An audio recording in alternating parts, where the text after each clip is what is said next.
you a woman in medicine feeling overwhelmed and disconnected from the personal fulfillment that you desire? You're in the right place. Join Doctors Joanne and Aaron as they rewrite the rules for women in medicine. Let's begin.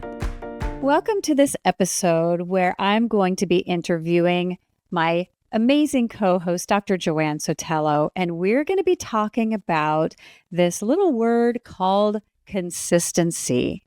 And it may seem kind of boring, but there is so much power behind that word consistency. It was actually my word of the year for 2024. And we've been talking so much over the last several episodes. We talked about New Year's resolutions and goals. We've talked about creating community to help us maintain those goals. And I even learned something new from my husband about Quitter's Day, which is the second Friday of January, because that's usually when most people have given up on their New Year's resolutions. Pretty amazing. With that, I really want to hear from you, Joanne, about what your definition of consistency is from your perspective. I love this word. It's one of those words, like you said, that you even made it your word of the year. Like I keep on thinking, what it's a word that can help me get through the things that I want to get through. And I think of commitment and determination. Excitement is a little bit tricky because we do not always have to have that high energy, but we need the consistency. And it's one of those that it's like, no, don't tell me that again. And we know it's true. We know that in order for us to get what we really want, we need to have those clear goals. We have to plan ahead. We have to have that awareness. And it's so important to keep the consistency. And giving a random example, like we say, it's way better to walk for 5 or 10 minutes every day or several times a week than this like one difficult workout and then never go back to the gym. So that's a simple example. But I do want to start with what you're asking me. And I actually have something written, so I'll read it because it's one of these words that we really want to pay attention to the definition that we give it. So I'll say, consistency can be defined as the act of repeatedly showing up and taking intentional actions towards a goal, even when faced with challenges, distractions, or lack of motivation. So that is the key. And that's why I wanted to read it. I didn't want to miss a part because a lot of times, and I hear this a lot from my coaching clients and even from my psychiatry patients, that we're waiting for this magic motivation to do things. And that's like pixie dust, like I always say. It's not something that we can just wait to show up. We need the consistency of the actions that are in alignment with what we want in order to build that momentum. And then we have to think of what will make it reliable, sustainable. Like I always say, in alignment with our goals in the season of our lives. We need to be flexible. And then we do need that self-discipline. I know it's not sexy to be talking about these things, but these are the ingredients in order for us to really move forward. That is so powerful, Joanne. I would love for you, say that end part again about showing up despite, what are those barriers? Yes. In the definition, that is so eye-opening. Yes. I love this part. Even when faced with challenges, distractions, or lack of motivation. Because when we feel good, and it's like you were saying, it's the beginning of the year, we are connected with hope, we genuinely want to feel better, to do better, to achieve those goals. And it's easier when we're feeling well. But when life happens, when we're not feeling well, when we have other things that get in our way, which is so easy, then that's when we start to lose that momentum. We stop being consistent. And that's what kind of gets in the way, really, amongst other things. And I love that because it's so relevant to women physicians, so relevant to those practicing in medicine, because think of all the challenges that come up just in a work day, let alone your personal life. Think about all of the distractions, the interruptions that can derail you, and lack of motivation. It can be sometimes disheartening especially when we're focused on the negative things that are in front of us, to have that momentum, as you talk about that, like pixie dust. Sometimes there is no pixie dust. And with consistency, you show up anyway. And Exactly. Yeah. yeah, That discipline. Yeah. We have to hold on to that. yeah. And it reminds me, both you and I are trained in this coaching method where the person who created it talks about you set the rules and then you follow the rules. And I know I coached someone on that the other night, and it was like, it's not that you can't ever have that cheat, whatever it is you want, but make a rule about it and then stick with that rule so that you are not going to be tempted by it. And you just follow the rule that you set for yourself. Can you do that? And, then that commitment, so powerful. And we've talked about this before, but it's worth repeating because we talk a lot about habits, and there's all these books that talk about start small, keep it small. And it's not just about the fact of taking baby steps. It's more important because of the wiring that we are doing in our brain when we are able to set some promises to ourselves and then we keep it. It's like that friend of yours who's always late or canceling last minute over and over and over. And then at some point, we kind of lose hope. We're like, oh, whatever, sure, you're not going to show up or you're going to be late. That is the same lack of trust that we create with ourselves when we say that we're going to do something and then we don't. So that's part of why it's so important to set more realistic steps and keep the consistency. And that's what's going to really rewire your brain slowly. And then it becomes part of your day to day. Then it gets easier, right? Then that's a conversation about habits. But consistency is one of the most important ingredients in this process. And you shared a little bit about it, Joanne, but why is it so darn hard to be consistent? So I'll tell you some things that get in our way that I bet no one will identify with, especially women in medicine. But one thing that gets in our way is perfectionism. Because we want to do it this certain way, this certain amount, or we're waiting for this right moment that doesn't exist. And part of it's how we do things, how we've learned to do things, but then it's kind of the tricky way that our brain keeps us from getting away from our status quo. Then the second one we already talked about, which is the lack of motivation, where then discipline, even though you might have a reaction to that word, like it makes me think of when I was very young and getting in trouble, right? But we can redefine it at this moment of our lives. And then so many of us are genuinely stressed out with so many things in our plate and things that get thrown at us. So even when we're clear of what we want and we're trying to make it important, the sense of overwhelm gets in our way. Or when we try to plan too much all at once, that sense of overwhelm gets in our way. So powerful and so relatable, because I think of most women that I know in medicine, and those barriers to success are real on a daily basis. And so, what are the things that women in medicine, specifically our listener, can do in order to help them shift out of those barriers and have more success with consistency? Yes, and it's important to note, and I'll have a framework that I'll share, but it's important to note why it's important for us, because so many of us, we're successful, we're actually disciplined. We would have not gone through medical school otherwise, I believe. And then we make ourselves feel bad because we're not doing better, in quotations, air quotations, I'm doing. Or right, like that, beating ourselves up. We feel guilty. We feel like it's broken. And it's good to understand maybe our unique problems in this area, or not necessarily problems, but things that get in our way. And we've talked about this, that we have so many roles that we're playing all at once.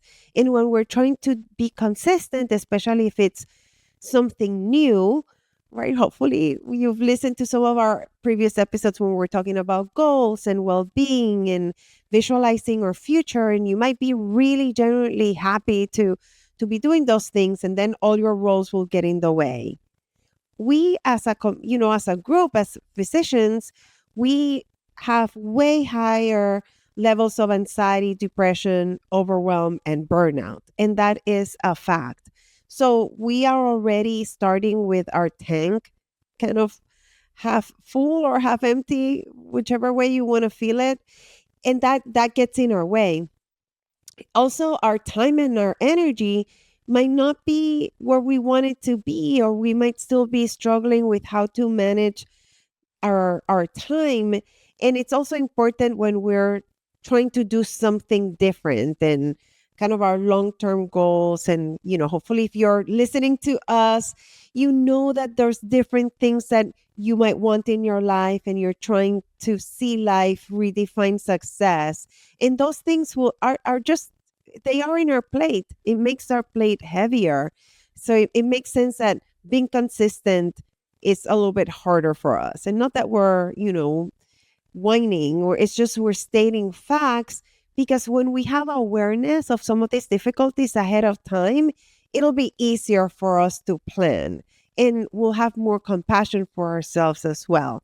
Instead of going straight to that sense of perfectionism, I can do it all at once, that we like that other side of the coin that usually goes against us. And yeah, and giving yourself grace. And there was a really powerful quote. I think I can pull it up here really quickly. I shared it on social media the other day, and it was basically here. A surefire way to make a bad situation worse is to continue replaying it in your mind. The damage is done. The only thing that matters now is making the best choice given your current position. Next play mentality. And that's from James Clear, who wrote the book Atomic Habits. And I thought that was so powerful because he's just calling us out. Surefire way. You are committing yourself to making your situation worse when you keep replaying it in your mind. He's basically saying, move on, sister. It's time to get out of that rut. Learn from it, right? When we're not successful, if we look at it through grace, you might say, well, of course, Joanne, you couldn't do that new thing that you planned to do 2 weeks ago because you and your whole family were sick, or whatever the circumstances are. You had a cold spell in Texas. How often does that happen? So looking at it with the lens of grace can sometimes allow you to have compassion for yourself, or thinking of yourself in the third person. How would I treat my best friend if they were in the same circumstances, and talking to yourself in that voice, which is oftentimes, as we've shared before, much more compassionate than the voice we use for ourselves. Yes, self-compassion is key. And it's almost finding that middle ground between this hustle mentality that we're programmed for. And we're not talking about that level of, yes, honey, it's okay, that it's used as an excuse to not move forward. We're not saying that. It's finding that balance so that you know what cards you have to play. And then that's when you'll maximize your efforts. You'll be more efficient. And again, you'll be more likely to get to your goal. So somewhere in the middle, and like I always say, no judgment. We're not beating ourselves up. It's self-compassion and forward movement. I think that's like a good combo right there based on what you're saying, Erin. Yeah. Well, the other related topic, and we've brought this up in prior episodes, one of our coaching mentors talks about making the rules and sticking with them. But it's not just that. She talks about you make the rules when you're at your best. So if you're planning out your week, you're planning out your meals, you're planning out your schedule, your workout routine, you do it at a time where your energy is on the higher level, right? Your mood is in the higher level. So you're making decisions, the best decisions for your future you. And so when that is, I'm going to work out this many times a week, I'm going to have date night with my spouse, whatever that is, when the time comes and that shows up on your calendar, follow the rule because you who cared about the future you made that for you. And as Joanne said, if you keep making excuses and you don't follow your own rules, who had your best intentions, that's when we then kind of fall apart and lack integrity, and consistency can't be there. But if you follow the rule and you do it even when you don't want to, and you go, man, that was a really challenging week, and I still went to the gym 5 times just like I said I was going to. And you're just like, man, I'm rocking it. I love that. And I remember when COVID started, that of course it's like life upside down, and we didn't know what was going on. And that we had to overnight change all the patients to video visits and trying to be a leader from home. And I recognized I need my routine now more than ever. And what I told myself, I had two options with kind of like a range. I said, I had my full blown, I don't know if that's how you say it, plan where I would work out for an hour, then journal for like 30 minutes, have time with the kids, healthy breakfast, right? Like that sounds so ideal. And then I had my backup plan of stretch for 5 minutes, journal for 1 minute, whatever time you get with the kids, and like a nice coffee. But for me, it was just as valuable because I could check mark the I did it and feel good with myself and keep that consistency. And it carried me. Like people ask me, like, how did you do it during COVID? It was so difficult for so many of us physicians. And that morning routine, and it wasn't necessarily about the morning routine. I think it was the me telling myself, I am taking care of myself. I'm keeping that consistency. And I would literally count every little step because I don't know, like I guess we needed to hold on to something during those days. And I always remind myself of that. You did it during that hard time. You can do it now when you have other tools. So whatever that means to you, we always share so many ideas in this podcast, and you might be thinking this doesn't fit my life, or it's too much, or it's not enough. Hear it like you're trying clothes at a store, and keep whatever fits well to you. So define it. What would that be for you? How would consistency look for you so that you pat yourself in the back, high five yourself, and that's how you'll keep on rewiring your brain. I keep on saying the same thing because it's so key. Well, and you talk about being successful, whether you had your mini morning routine or your maximum morning routine. And I just went to a local conference recently, and he talked about having an A, B, C, D plan. And so A plan was, I get to go to the gym for 2 hours. I get to, do all of those things on a perfect day. That was his A plan. And he called that the ceiling. So that's as high as he's going to get on his best days. B is kind of middle of the road. C is the kids are sick. My wife needs to go to work. I'm the dad. I need to take care of getting kids off to school and all of those things. And he said the C plan is his floor. That's the lowest he's going to hit. And he says, on those days, I might do 10 push-ups every time I go get something out of the fridge or some kind of rule. And that's his floor. So that's kind of like you have your A plan and your C plan, your top and your bottom. But even on those days when everything was falling apart, he was still consistent because he had that bare minimum that he was going to do even when things were going not as planned. And then his D was the do not. So even when things are not going well, you do not get to have, I don't know, whatever it was, ice cream for dinner, or you do not get to skip movement at all. So again, he made rules and then he followed them, but he really had that plan. And that goes along, I think, with, is it Katie Milkman with How to Change book? I've read it a couple times. And it really talks about sometimes having the rules for breaking the rules. Like, my goal is to work out 6 times a week. I will accept 5 times a week. And so even at 5, you're still successful. So those are all some things I think I can see where when I have different levels of goals, depending on how my day is looking, that's going to help me feel successful at being consistent. I love that. I might have to switch how I say it, of like the lowest plan and the highest plan, and have like that ABC with the middle of the road and then the non-negotiables. When I was listening to you, I thought that you were going to say something like the D is maybe like your red flags of, if I notice myself doing this, it's like an alert of, like I said, let's come back. But I like that of having it as your own non-negotiables, that even if you're not feeling well, even if a lot is going on, you're still not going to do X or Y. Those are pretty neat rules to have for yourself. I mean, again, we're always flexible, but that, I mean, talk about discipline and consistency. That's really good. Thank you for that. Yeah. Well, maybe we can add E could be emergency. Like it may be getting close to an emergency if you see these red flags. Maybe we'll work on that and Oh bring it my God. in a future episode. Joanne, you had mentioned you have a framework, and I love listening to your frameworks. Let's hear it. I love a framework. And this is going to sound a little repetitive, but please pay attention because it's in the details that we move forward. So the first step to add consistency is, like Erin mentioned, we're going to start small and focus on one thing at a time.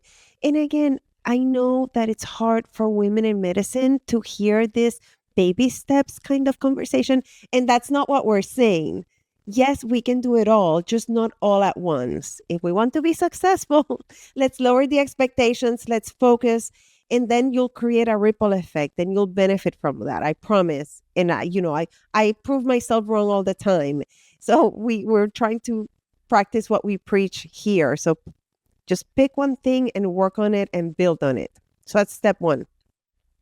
The second one I love, and it's something that I've learned to use and it more so. It's, we're going to create a routine and anchor it to something that we are already doing.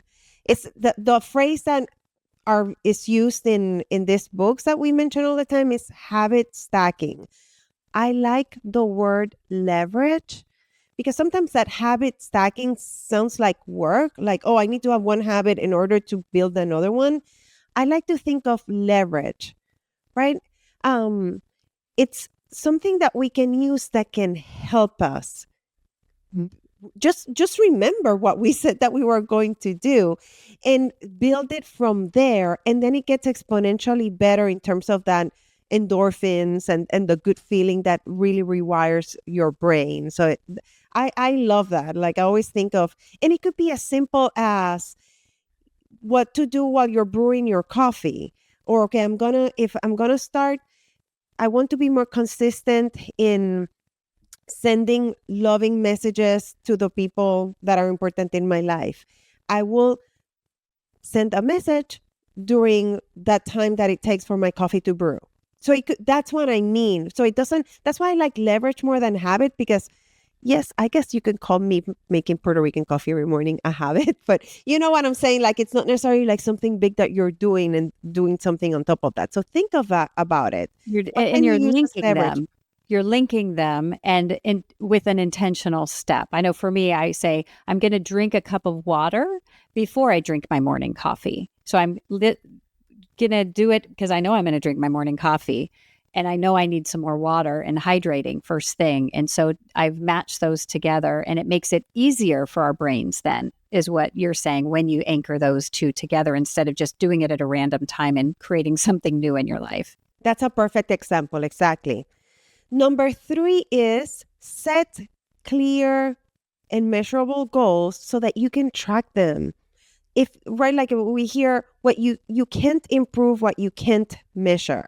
And I know that it's not always a black and white, but you can create your own little habit tracker so that you can really see the progress. And if you have it in a way that's physical, that's visual, that's very powerful in order for us to really feel good. And then you can always see where it's not as easy. Like, okay, where am I not consistent? Okay, it's, Saturdays and Sundays, I'm not as consistent because I wake up at a different time.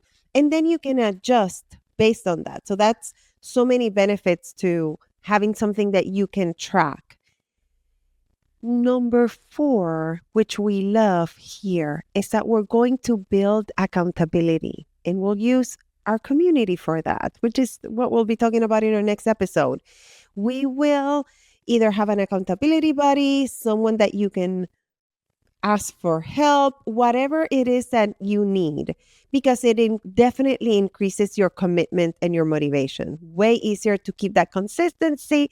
I was thinking about that right before our time to record, Erin and I, because I have been a little bit sick. And I was like, oh, I really don't want to record today because my voice is going to be out. So if you hear my voice a little bit different, and this accountability, like I said to Erin that we were going to record. So I stayed quiet for an hour, drank my tea so that I could be ready. And now I feel great. And I'm so happy that we did.